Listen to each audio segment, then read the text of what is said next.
কি রে, তোরও দেখি দাড়ি গো ফুটতেছে, আর কই কই লোম উঠছে। আর কইস না, কত জায়গায় যে উঠতেছে। আমারও একই অবস্থা, গলার আওয়াজও পাল্টায় গেছে।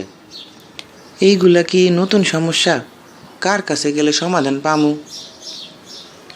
চল চ্যালেঞ্জার মামুর কাছে যাই।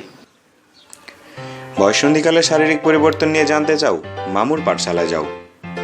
চ্যালেঞ্জার মামু অ্যাপে তোমরা সেক্সুয়াল অ্যান্ড রিপ্রোডাক্টিভ হেলথ নিয়ে যে প্রশ্ন করেছো সেগুলোর উত্তর নিয়ে চালু হয়েছে মামুর পাঠশালা।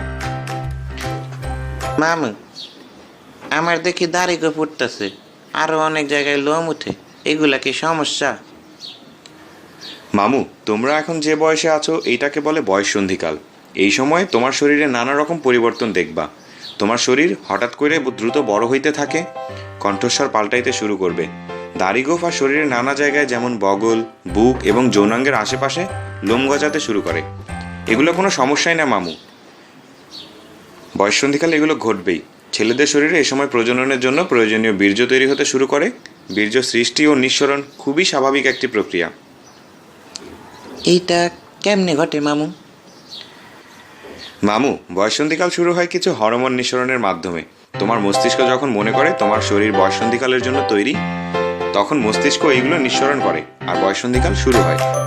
ছেলেদের শরীরে এইসব হরমোন অন্ডকোষে বীর্যের উৎপাদন শুরু করে, আর টেস্টোস্টেরন নামে আরেকটা হরমোন নিঃসরণ শুরু করে, যেটার কারণে অন্যান্য শারীরিক পরিবর্তনগুলোও ঘটে। এই পরিবর্তনগুলো কি মামু মেয়েদেরও হয়? অবশ্যই মামু, মেয়েদেরও বয়ঃসন্ধিকালে নানা শারীরিক পরিবর্তন হয়, তবে ছেলেদের থেকে একটু আলাদা।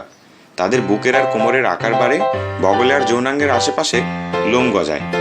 আর ছেলেদের যেমন বীর্য তৈরি হয়, মেয়েদের তৈরি হয় ডিম্বাণু।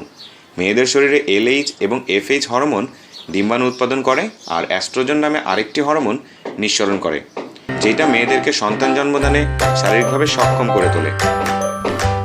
মামু, বয়ঃসন্ধিকাল কি সবার একসাথে শুরু হয়? মামু, ছেলেদের বয়ঃসন্ধি শুরু হয় 9 থেকে 15 বছরের মধ্যে, মেয়েদের ক্ষেত্রে হয় 7 থেকে 13 এর মধ্যে। এই বয়ঃসন্ধিকাল শুরু হইবার সময়ও একটু এদিক সেদিক হয়, তবে মামু সবার একই সাথে হয় না, কারণ মানুষগুলো তো আলাদা, তাই এক একজনের এক এক বয়সে শুরু হয়।